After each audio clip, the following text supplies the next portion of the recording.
dipersembahkan oleh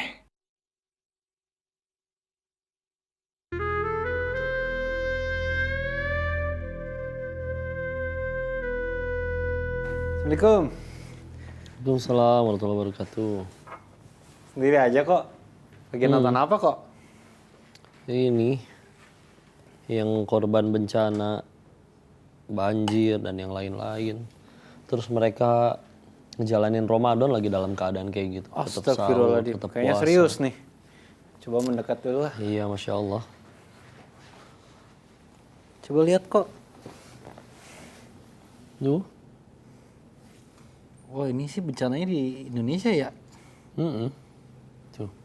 Ini juga kan. Kan ya, na'udzubillah nih. Ini mesti kita bahas sih ini. Tapi sebelum itu kita sapa dulu kali ya yang nontonnya. Sapa kan? Bismillahirrahmanirrahim. Assalamualaikum warahmatullahi wabarakatuh. Waalaikumsalam warahmatullahi wabarakatuh. Alhamdulillah segala puji hanya kepada Allah. Kita balik lagi di acara Asmaul Husna Metro TV. Nemenin sahur kalian lagi insyaallah. Kali ini kita pengen bahas Asmaul Husna, namanya Allah yaitu Al-Khaliq. Ia Maha Pencipta. Ia ciptakan ini semua untuk kebaikan kita. Tapi kadang kita hanya yang malah merusak. Na'udzubillah. Maka insya Allah bahasan kali ini mudah-mudahan bermanfaat ya. Dan kau pengen bacain ayatnya dulu nih, bismillah.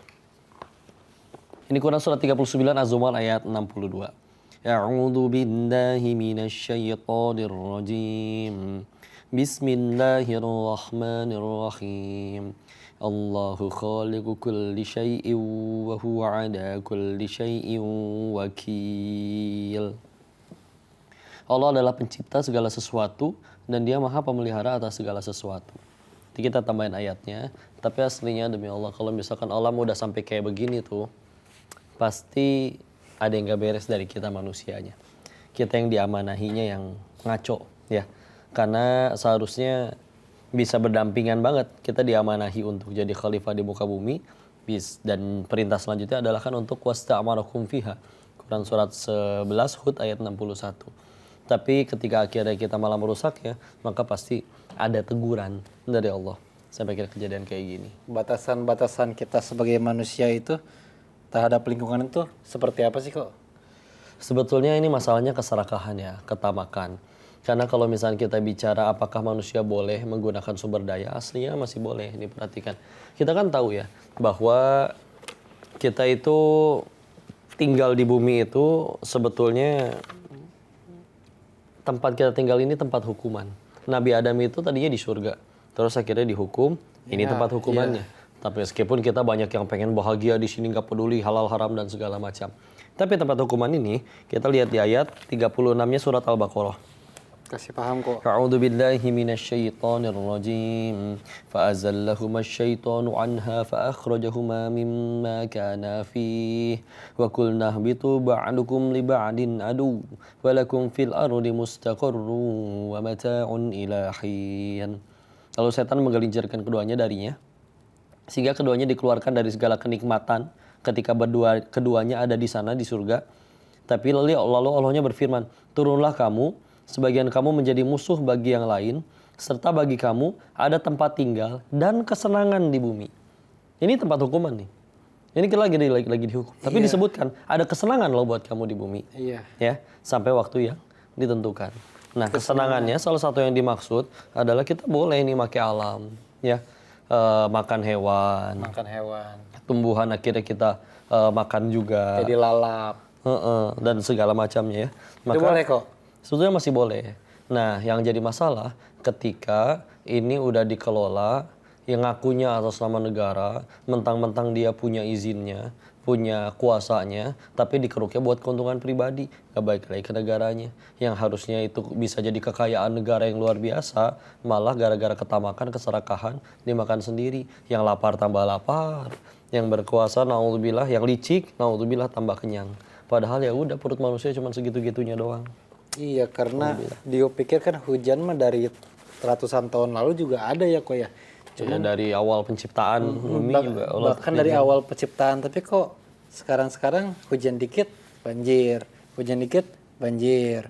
Berarti kan ada yang salah ya sama alamnya. Masalah. Dilihat lagi artikel-artikel di sosial media yang bilang ya deforestasi hutan kita udah makin kecil.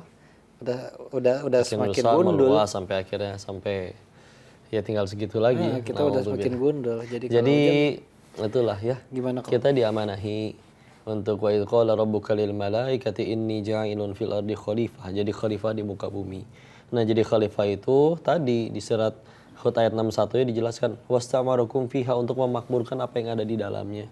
Ketika kita memakmurkan itu ya, begitu akhirnya iya memang diganti nih dari misalkan tadi ya bentuknya hutan, tapi diganti jadi sesuatu yang bermanfaat. Di situ jadi tempat mukim, orang bisa belajar, orang bisa menuntut ilmu, orang sakit ke sana bisa jadi sembuh karena jadi ada rumah sakit. Jadi kebaikan lah. Yang terjadi sekarang kan naudzubillah hanya diambil untuk ya sudah masuk ke kantong pribadi, nanti duitnya naudzubillah kalau dipakai maksiat itu seperti apa? Ini jadi masalah lagi juga. Sedangkan Allah nyiptain, ya ibarat kita lagi nebeng nih ngontrak di kosannya orang, dia kan punya aturan dong. Ternyata di situ misalkan nggak boleh bawa hewan piaraan misalkan, kita malah bawa singa ke situ kan pasti diusir.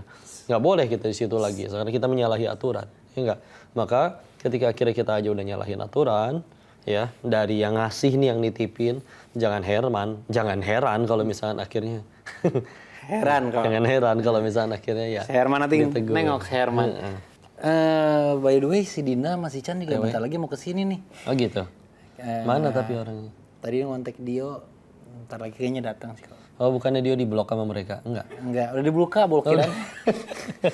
Insya Allah ya sudah, nanti kita bahas lebih lanjut ya. Tapi pemirsa juga jangan kemana-mana. Insya Allah kita akan bahas tentu lagi tentang alkoholik nih. Ini penting banget ya, supaya kita tuh hidup tuh nggak cuma sekenyang perutnya sendiri aja. Yang penting hidup aku senang. Enggak, kita hidup itu dikasih amanah yang lebih luar biasa lagi dari Allah untuk memakmurkan apa yang di bumi jadi manfaat. Apalagi Nabi ngingetin, sebaik-baiknya kalian adalah yang paling bermanfaat bagi sesamanya. Ya, khairun nas anfa'uhum linnas. Kita balik lagi sebentar lagi ya.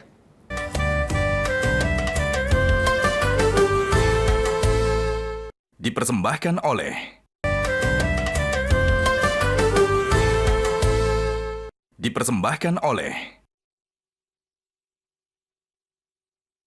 Assalamualaikum Waalaikumsalam.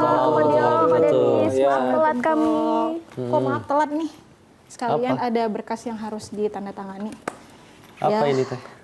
Buat gajian teman-teman kok, kalau nggak langsung ditandatangani mah nggak cair. Wah, Soalnya udah pada ngechat, bahaya tuh, Kak. kapan nih Din cairnya? Ya ampun kok. Kok dia bahas apa tadi? itu bahas soal, kok tadi lihat handphone, terus kerusakan alam di Indonesia, bencana di Indonesia karena segelintir orang yang nggak bertanggung jawab atau serakah. Terus Koko juga berempati sama korban-korbannya yang tiba-tiba lagi tidur banjir, ya kok ya. Alhamdulillah. Makanya ini mesti kita sikapi ini, kita ke ayatnya. Ini ada di Quran surat 30 Ar-Rum ayat 41 ya. Kita baca. Pendek kok ini insyaallah ya. Ngaji dulu. A'udzu billahi minasyaitonir rajim. Bismillahirrahmanirrahim. Dhuharul fasadu fil barri wal bahri bima kasabat aydin nasi liyudhiqahum ba'dalladhi amilu la'allahum yarji'un. Telah tampak kerusakan di darat dan di lautan ya, yaitu disebabkan perbuatan tangan manusia. Melalui hal itu Allah membuat mereka merasakan sebagian dari akibat perbuatan mereka agar mereka kembali ke jalan yang benar. Jadi memang bencana alam itu Allah udah nyebutin nih tadi di ayat yang tadi bahwa itu sebetulnya disebabkan tangan manusia, lalu Allah kasih bencana supaya mereka kembali ke jalan yang benar. Jadi nggak bisa setiap kali kita ngelihat bencana, oh takdir emang udah lagi dari dulu hujan tuh selalu ada, ya angin juga selalu ada, ya iya sesekali kenceng, iya sesekali deras, ya tapi itu udah renungan sih, pasti ada sesuatu yang diperbuat oleh manusia. Ini penting banget nih kita bahas nih. Bukankah Allah membuat alam itu selaras dengan manusia, bahkan bisa membantu manusia? Tapi kenapa bisa terjadi seperti ini ya kok? Iya, itu dia harusnya. Karena memang kalau dimanfaatkannya dengan benar, dengan baik dan benar, maka harusnya malah jadi kebaikan. Iya. Masalahnya ini, lihat nih, misalkan kita pengen ngorbanin suatu daerah. Terus akhirnya itu dibangunnya jadi apa? Dibangunnya jadi fasilitas umum yang bisa dipakai orang. Kayak tadi kau bilang, jadi pesantren, jadi tempat pengajian, jadi rumah sakit. Jadi pokoknya yang bermanfaat ya. Dan benar-benar diurus. keuntungannya pun balik lagi ke masyarakat. Nah itu insya Allah bisa jadi kebaikan. Tapi kan yang udah-udah, alhamdulillah masuk ke kantong sendiri, alamnya rusak nggak diperbaikin. Kadang-kadang liar lagi. Jadi nggak salah. Jadi makanya ya, Allah kan menyebutkan ya inna sholata tanha anil fahsya wal munkar, bahwa sholat itu mencegah dari perbuatan keji dan munkar. Nah fahsya dan munkar bedanya apa? Fahsya itu dosa yang dari syahwat, ya. Naudzubillah, ada LGBT, perzinahan, perselingkuhan. Ada lagi munkar, itu dosa yang dari perut, nggak pernah puas. Perut cuma segini-gininya tapi pengen nambah lagi, ngambil lagi, nyuri lagi, ngambil. Nggak peduli orang mau hancur, mau kayak gimana. Kalau udah kayak gitu, pasti dijewer sama Allah. Apalagi Allah nyiptain alam ini kan bukan untuk digituin aslinya. Ini masalah nih. Silakan ini harus jadi topik kita sih. Kalau lagi pengen banget bahas ini nih. Dinda, Chan, gimana Tapi- tanggapannya? Alkoholik ini sebenarnya bicara tentang sesuatu yang preventif atau setelah sesuatu terjadi ya kok, itu gimana menurut kok? Ya, preventif atau setelah sebelum sesuatu terjadi. Ya dua-duanya sih. Ya, karena Islamnya, tapi karena itu memang Islamnya sempurna. Sebelum terjadi udah dikasih tahu kita mesti ngapain. Kalau udah kepalang terjadi juga kita dikasih tahu mesti ngapain. Cuman ketika udah terjadi ya memang paling utama ya tobat dulu sih. Ya. Kok kan yang rusak bukan kita. Ini dia kan Ali bin Abi Thalib radhiyallahu anhu juga mengingatkan, kadang masih musibah bencana itu terjadi bukan karena nggak ada orang baik, tapi karena orang baiknya diem, nggak mau ngingetin. Ya, makanya di hadis yang lain kan kita juga disebutkan, Rasulullah SAW bersabda yang maknanya setiap kali kita ngelihat kezoliman kan langkahnya ada 3. 1, cegah dengan tangan. Ada yang menyebutkan itu kias untuk kekuasaan ya. Ada yang bisa untuk mencegah dengan tangannya sendiri langsung betulan, atau dia punya kekuasaan bisa bikin aturan yang bikin nggak ada celah untuk bisa dilakukan kelicikan. Nggak bisa dengan tangan, dengan lisan, cegah, nasehatin, barangkali kenal orangnya, atau kita dakwah. Kalau enggak, terakhir, ingkari dengan hati, tapi itu selemah-lemahnya iman. Sedih sih, apalagi mereka sambil sahur, sambil buka puasa, masih sempat ngelakuin taraweh, kondisinya lagi kayak gitu. Satu sisi terharu mereka bisa kayak gitu, iri gitu dengan keimanan mereka, tapi masalahnya kayak gitunya gara-gara saudaranya sendiri. Ini dia kan jadi masalah. Ya nantinya juga memang akan ada datang hari kiamat sih. Itu udah takdir Allah. Walaupun kita nanti kalau lihat hari kiamat, memang orang-orang yang beriman itu nggak akan ngerasakan hari kiamat. Tapi diwafatkan duluan. Ya, gimana ngebedainnya? Ya ini kan jelas-jelas ya. Kalau udah kerusakannya ini udah jelas-jelas ada campur tangan manusia. Ya. Dan kita nggak bisa bersembunyi di balik takdir, karena aslinya takdir itu adalah rangkaian dari beberapa keputusan kita. Ibarat bukan satu aturan baku di mana kita nggak akan bisa apa-apa terus pasrah gitu. Saya nyolong nih, ini berarti gara-gara Allah takdirin saya jadi maling. Enggak, itu mah jawabannya syaiton.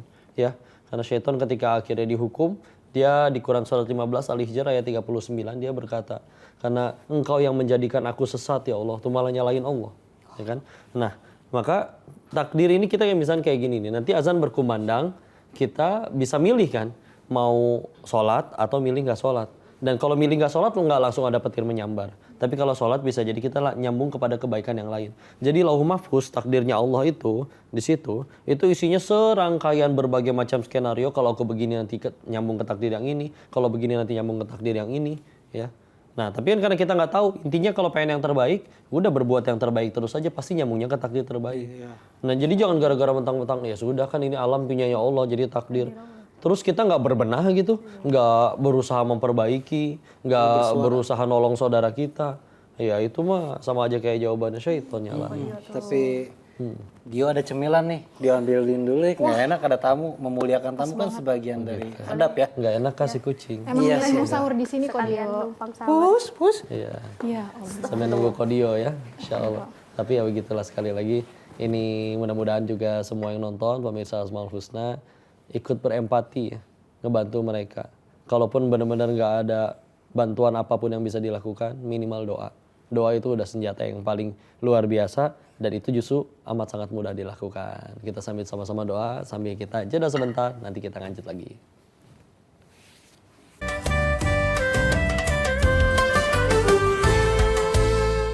Dipersembahkan oleh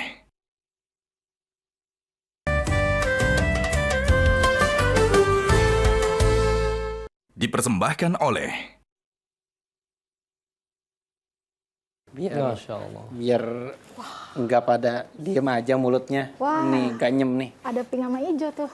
Iya namanya Yang juga sini boleh tuh. Ijo-ijo nih soalnya. seadanya ya. Kok Kadang kita suka bertanya ya, kasihan mereka yang jadi korban. Tapi kalau mau jujur, bisa jadi kita yang kasihan. Karena mereka selagi dia bertakwa, ya tetap aja ya. Syahid, husnul khotimah, bisa jadi situ ada yang lagi ngaji, ada yang lagi mencari nafkah, lagi jelas-jelas tidur, dan tidurnya sebelum tidurnya sudah dalam keadaan berwudu. Itu Masya Allah lah ikhtiar kita dalam menjaga supaya husnul khotimah. Maka bisa jadi dengan kepahitan itu dosa mereka berguguran, surga mereka lebih terjamin ya.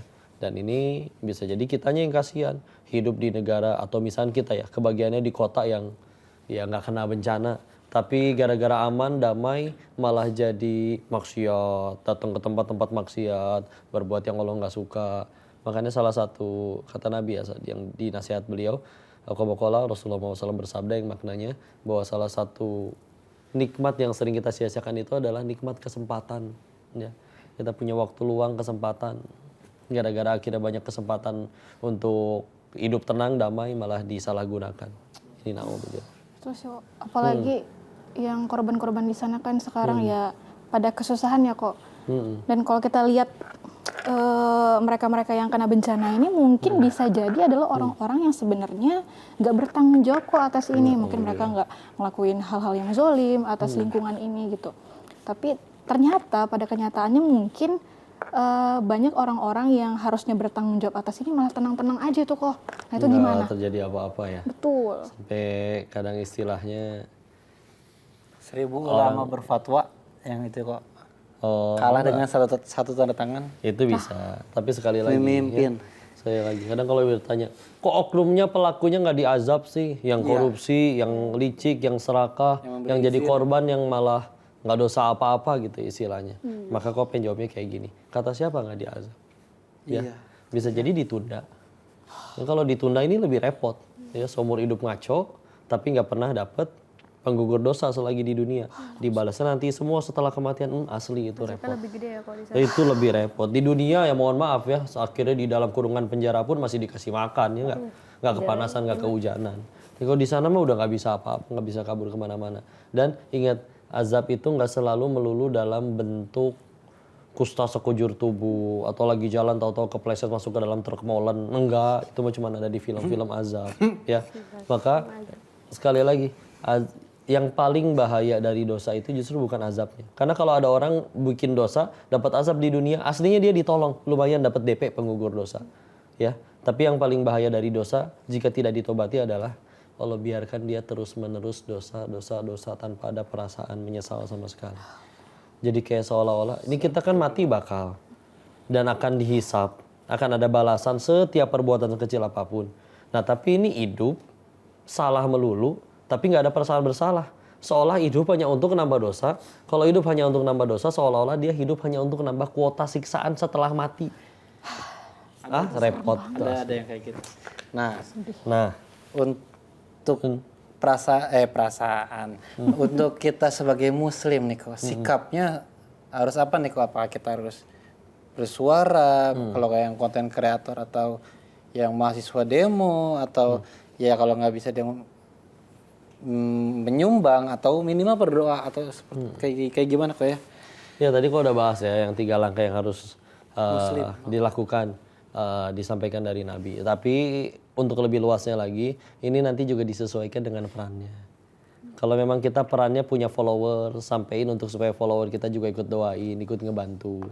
Dia ternyata orang kaya, maka ya udah gunakan titipan harta dari Allah untuk donasi. Kalau ternyata dia punya kuasa, ya gunakan kekuasaannya untuk mengerahkan bantuan, bikin aturan baru supaya akhirnya nggak ada oknum yang bisa naudzubillah rusak. Gitu masing-masing ya. Doain mah itu default lah karena semua orang bisa. Tapi kan ketika akhirnya udah doain padahal dia punya cara mencegah yang lain terus nggak dilakuin karena ya kan saya udah doa. Ya nggak bisa kayak begitu. Jadi harus tetap sesuai perannya masing-masing. Nanti tinggal tanya peran kamu apa di muka bumi ini, maka dari peran tersebut baru kita ambil tindakannya apa. Kalau misalnya doain semoga yang bikin bencana itu kena azab gitu boleh kok? Yang ngedoain yang Doain yang buruk-buruk gitu, jelek-jelek kok, gitu. karena dia salah kok. Ya kesalnya manusiawi, tapi alhamdulillahnya ya Allah maha adil ya. Kita nggak ngapa-ngapain pun azab akan tetap datang ke dia sih. Jadi kalau kita pengen coba latihan, ya fokusnya doain kepada saudara-saudara kita yang kesulitan. Kalaupun dia pengen didoain, doa terbaik bagi mereka aslinya adalah doa untuk supaya dapat hidayah ya. Karena mudah-mudahan nanti mereka tobat benar-benar jadi orang-orang yang baik, jadi manfaat, bikin aturan-aturan yang baik dan bermanfaat. Itu lebih baik sih, lebih keren. Bahkan kalau kita sanggup mendoakan kebaikan bagi orang yang berbuat zolim, kan itu justru amalannya para wali. Ya. Maka ketika akhirnya kita berbuat baik, orang baik ke kita, kita baik lagi, itu normal. Orang baik, orang jahat ke kita, kita diam aja, itu udah hebat. Tapi ketika ada orang zolim, kita malah balas mereka dengan kebaikan. Minimal kayak tadi didoain hidayah. Itu kan kebaikan juga. Wah, itu bismillah, mudah-mudahan kita semakin jadi, ya namanya waliullah ya, wali itu kan kekasihnya Allah. Mudah-mudahan kita bisa benar-benar makin dekat sama Allah sampai dianggap jadi kekasihnya Allah. Kita tadi baru aja ngebahas tentang Allah sebagai Al-Khaliq, pencipta. Dan kuasanya Allah itu dititipkan ke manusia di bumi. Silakan untuk kita jadi khalifah fil ard, penggantinya Allah. Karena salah satu istilah untuk khalifah tidak hanya pemimpin ya, tapi juga untuk bisa jadi menggantikan tugasnya Allah untuk mimpin di sini di bumi. Kita lagi dites lah, dikasih amanah, diuji. Ini tuh privilege iya, tapi juga sebetulnya aslinya merupakan ujian. Siapa yang berhasil dengan ujian ini, yaitu yang membuat dirinya tambah dekat kepada Allah. Ada yang daya keruk, ada yang dia ambil dari alam, disyukuri, zakatnya dibayar, itu juga haknya orang lain, ya. Dan juga diarahkan untuk menjadi kebaikan yang jauh lebih banyak. Gak hanya untuk ngenyangin perut diri sendiri, rusak nggak peduli, tinggalin cari yang lain, ya. Akhirnya naudzubillah alamnya jadi hancur dan habis semua. Kayak ini jadi permasalahan yang naudzubillah, ya. Sehingga mudah-mudahan bahasan Al-Khaliq kali ini menggawangi kita untuk bismillah benar-benar menjaga amanah bumi ini dari Allah. Mudah-mudahan bermanfaat bahasan kali ini. Barakallahu fikum, billahi taufiq wal hidayah. Assalamualaikum warahmatullahi wabarakatuh. Makasih banyak kok. Iya, kasih. Dibuka. Metro TV.